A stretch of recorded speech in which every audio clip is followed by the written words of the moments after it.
নমস্কার বন্ধুরা, আমি প্রতিমা। আজকের আলোচনা সহজ এবং কঠিন কাজ।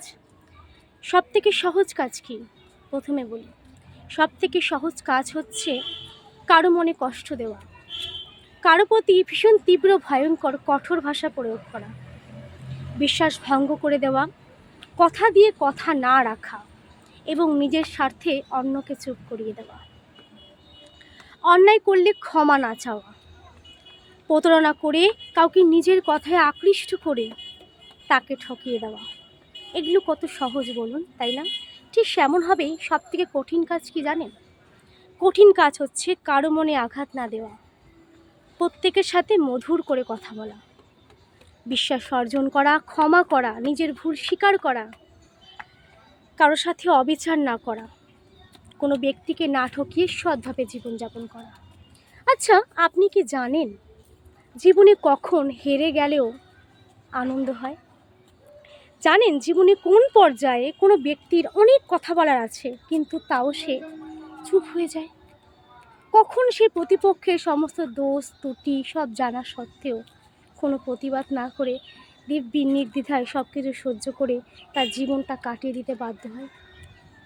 যখন কোনো ব্যক্তি একজনকে মন থেকে ভীষণভাবে ভালোবাসে তখন সে চায় ভালোবাসার মানুষটিকে জিতিয়ে দিতে। এতে কিন্তু তার কোনো দিন হেরে গেলেও কোনো অনুতাপ হয় না। যখন আপনাকে কেউ সত্যিকারের ভালোবাসে তখন সে আপনার সমস্ত দেওয়া কষ্ট, আপনার প্রতি অবহেলা সমস্ত কিছু সহ্য করে একটু ভালোবাসা পাওয়ার জন্য একটা সময় সে চুপ হয়ে যায়। সে চুপ হয়ে যায়, পরিস্থিতির কাছে বাধ্য হয় সে। আপনার অন্যায়ের প্রতিবাদ সে করে না। তার মানে কি সে মানুষ নয়? সে মানুষ, কিন্তু আপনি নিজ স্বার্থে ও নিজের মতে এতটাই মেতে থাকেন যে তার নিঃস্বার্থ ভালোবাসা আপনার চোখেই পড়ে না। আপনি সব দেখতে পান, সব জানেন, তা সত্ত্বেও আপনি অভিনয় করে যান। এতে করে আপনি যাকে চোখের সামনে দেখছেন তাকে আপনার বাড়ি থেকে ঠিকঠাক দেখতে মনে হলেও ভেতরে ভেতরে সে কিন্তু ক্রমশ একটি জীবন্ত লাশে পরিণত হতে থাকে।